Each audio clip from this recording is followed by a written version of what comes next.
Hello and welcome back to Music Corner here on Brian's Things That Are Cool. Well, the time has finally come. Us Elvis fans are finally getting a theatrical Elvis biopic. This time around starring Austin Butler and directed by Baz Luhrmann. Today we're going to look back at all of the Elvis biopics through the years, and I will give my thoughts on the new film. I love biopics. As a history buff, I just love seeing the past brought to life. No matter if it's a sports hero, an actor, or a musician, if I have an interest in them, I love seeing their story. Starting in 1979, Elvis's story has been told time and time again. With each production, brought a new way to look at his legacy. Elvis headlining his own biopic humanizes him for fans, while Elvis as a smaller character in other films is a symbol. In this respect, we've seen Elvis show up in films as diverse as 1988's Liberace, Behind the Music, played by Paul Hipp, the 1988 fantasy comedy Heartbreak Hotel, where Elvis, played by David Keith, is kidnapped by a teenager as a gift for his mother, 1994's Forrest Gump, played by Peter Dobson, who would later reprise the role in 2007's Protecting the King, 1999's Shake, Rattle, and Roll, An American Love Story, played by impersonator Sean Wayne Klush, who reprised the role in an episode of HBO's Vinyl, 1999's Ricky Nelson, Original Teen Idol, played by Rob Fenton, Rick Nelson. Man, really Ricky Nelson. 2002's Bubba Hotep, played by the great Bruce Campbell, the 2005 Johnny Cash bio, Walk the Line, played by Tyler Hilton, 2007's Hound Dog, played by Blake Rain, and of course 2007's Walk Hard, played hilariously by rocker Jack White. But how do actors do when they're called upon to play one of the most iconic musicians of all time in a feature-length film or miniseries? Who was the best? Which one was the worst? Lace up your blue suede shoes, we're going to go back and look at Elvis biopics. Elvis the movie from 1979 stars Kurt Russell in not only the first Elvis biopic, but Kurt's first collaboration with director John Carpenter. The movie starts with a 34-year-old Elvis looking back on his life as he prepares for his 1969 Las Vegas comeback. From here, it covers Elvis's life from 10 years old to 34 years old, with Russell playing him from 18 on. Shelley Winters plays Elvis's mother Gladys. Kurt's then-wife Susan Hubley plays Priscilla, and Kurt's real-life father Bing Russell plays Vernon. Elvis the movie is a celebration of the man and his music, and while it may sidestep some of the more salacious aspects of Elvis's life, Kurt Russell gives a powerhouse performance. 4 pink caddies. Before he wore an open sport jacket and t-shirt while fighting cocaine dealers in Miami, Don Johnson wore a jewel-encrusted jumpsuit in 1981's Elvis and the Beauty Queen. The movie tells the story of Elvis's relationship with 1972's Miss Tennessee Universe, Linda Thompson. Remington Steele's Stephanie Zimbalist does a fine job as Linda, and Don Johnson is surprisingly passable. A long-forgotten movie with Detective Crockett as Elvis, an oddity to say the least. 2.5 pink caddies. This Is Elvis from 1981 is one that I wasn't going to talk about as it's more of a documentary than a biopic. But the reenactments cut with home movies and concert footage give fans an up-close and personal experience. The reenactment segments feature 3 actors playing Elvis. Paul Bunch, David Scott, and Johnny Hara play Elvis as a child, in his 20s, and 42, respectively. I particularly like the David Scott portions of the film, showing Elvis as he develops the persona that would change the world of music. 4 pink caddies. Elvis and Me from 1988 was based on Priscilla's book of the same name. Susan Walters plays Priscilla to Pet Sematari's Dale Midkiff as Elvis. At times the movie can feel a bit exploitative of its subject matter, with Elvis very rarely played sympathetically. It really feels as though the producers went out of their way to pick all the bad parts, but forget that you need an even balance of good to make the character human. Looks-wise, Midkiff looks very little like Elvis, but he works well with the material given. Susan Walters stands out as Priscilla and looks the closest to the real thing than any other actress to have played her. I like that Elvis's struggle with the direction of his acting career is shown here, as well as Priscilla's family life and their reaction to their daughter dating Elvis Presley. This miniseries is an uncomfortable watch, but if you're looking for something in more of the voyeuristic, warts and all style, Elvis and Me may just be for you. 2.5 pink caddies. Time to talk about my favorite, Elvis, Good Rockin' Tonight, from 1990. This TV series ran in the spring of 1990 and focuses on Elvis's years at Sun Records at the very start of his career, with flashbacks to his childhood. Hairspray's Michael St. Gerard plays Elvis, Jesse Dabson and Blake Gibbons play Scotty Moore and Bill Black, Millie Perkins, who is the real Elvis's love interest in Wild in the Country, plays Gladys, and Billy Greenbush reprises his role as Vernon from Elvis and Me. Country singer Ronnie McDowell, after Elvis the movie, Elvis and Me, and Elvis and the Beauty Queen, is called upon once again to provide the singing voice for Elvis. McDowell's re-recorded tracks are excellent, especially the songs not actually recorded by Elvis, like Since I Met You Baby and Mess Around, that give the impression of a young Elvis working up a set list when he only had a couple records out.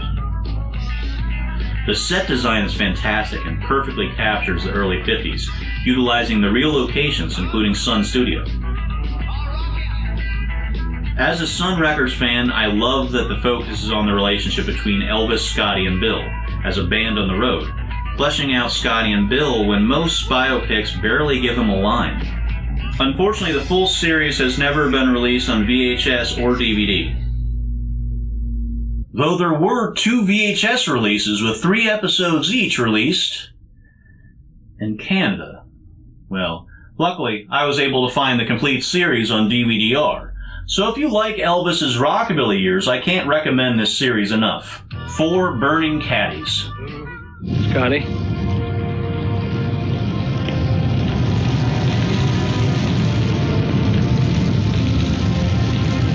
Let it burn.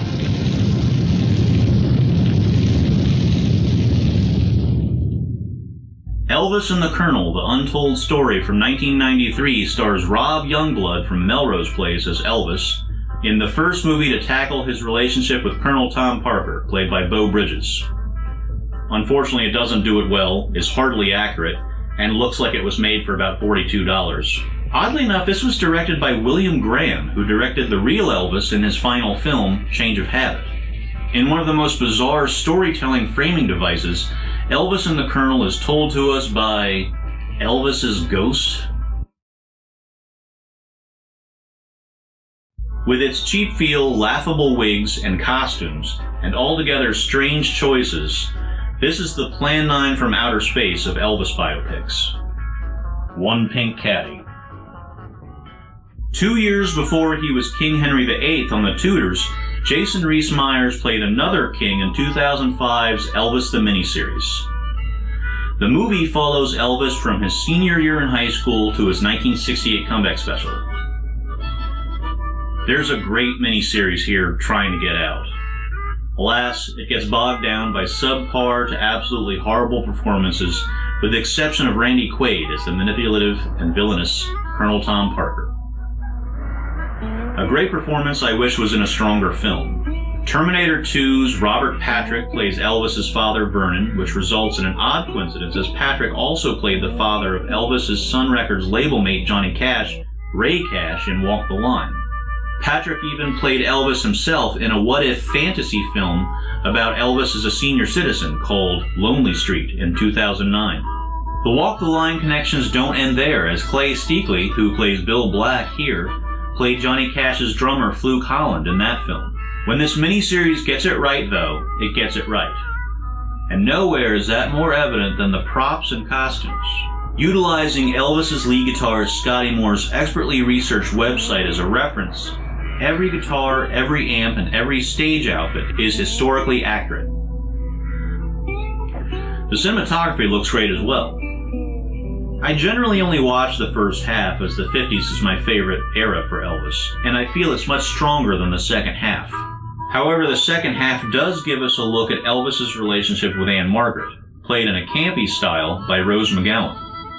Elvis the miniseries is one for those looking for a historically accurate, if flawed, telling of Elvis's life. 3 Pink Caddies. Some biopics don't tell a full life story, but choose to center on one specific moment of an entertainer's life. In this case, the bizarre true tale of the famous 1970 meeting between Elvis and Richard Nixon. Rick Peters from Dexter and Bob Gunton, who was the body double for the ghost of Egon in the new Ghostbusters, give a comedic take to the story in 1997's Elvis Meets Nixon. The highlight here is Curtis Armstrong as one of Elvis's bodyguards. Any movie becomes better with Curtis Armstrong. In 2016, in a weird casting choice, Michael Shannon dons the purple crushed velvet suit to meet Kevin Spacey's Nixon.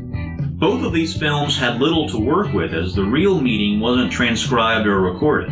While the 1997 film plays it for humor, 2016's Elvis and Nixon attempts to sprinkle what is known throughout the film, including Elvis arriving in Washington and seeking out a particular type of sandwich. Shannon makes no attempt to sound like Elvis, and hearing his regular voice does take a minute to get used to. Spacey, no stranger to playing a corrupt politician, does a passable job as Nixon. And in another coincidence, Bud Crow is played by Colin Hanks, whose father plays the Colonel in the brand new Baz Luhrmann film Elvis. Both versions are good, but I definitely recommend the 2016 version as it's played a bit more seriously.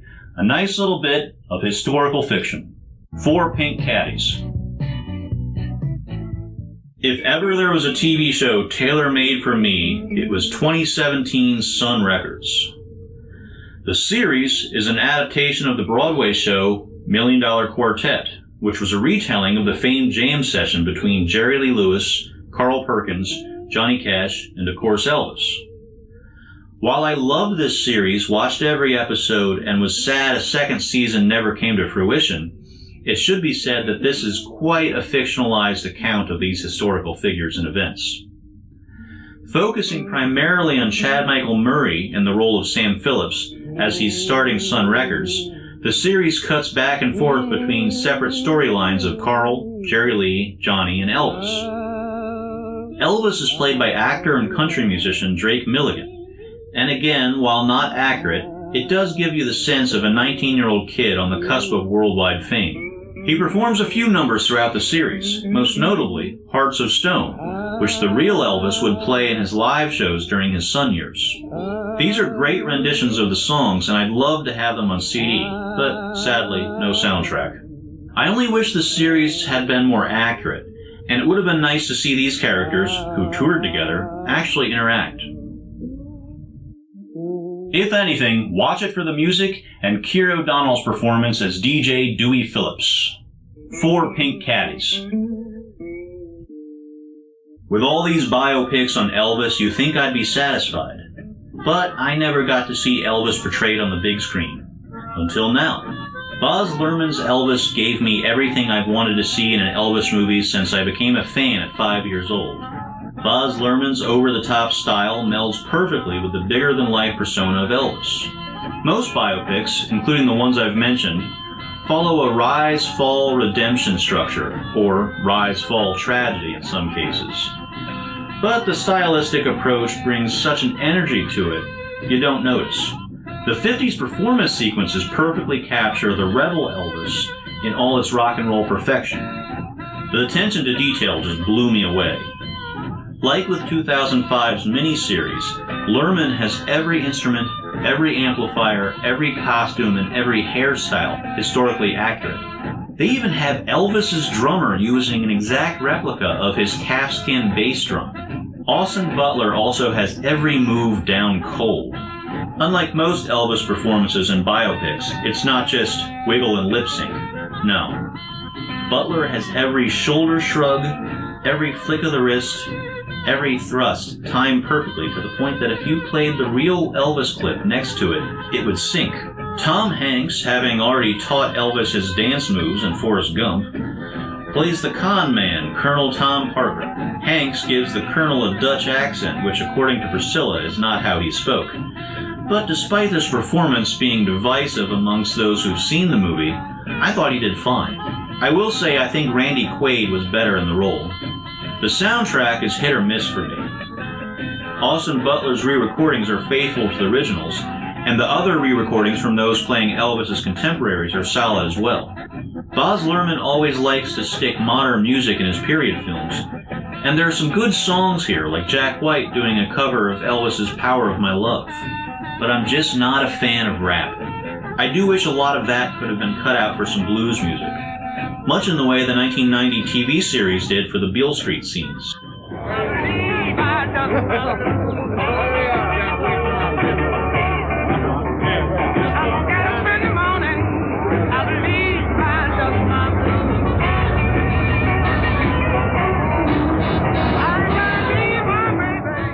This is such a minor hiccup in the film for me that I can really overlook it. The movie keeps you enthralled from beginning to end, and I can't sing the praises of Austin Butler's performance enough. 4 pink caddies. Thank you for watching. I hope you enjoyed my look at Elvis's Bio-Pics and my review of the new Baz Luhrmann film. If you want to be kept up to date as to when I release a new video, go ahead, hit that subscribe button. I'm Brian, and go see Baz Luhrmann's Elvis.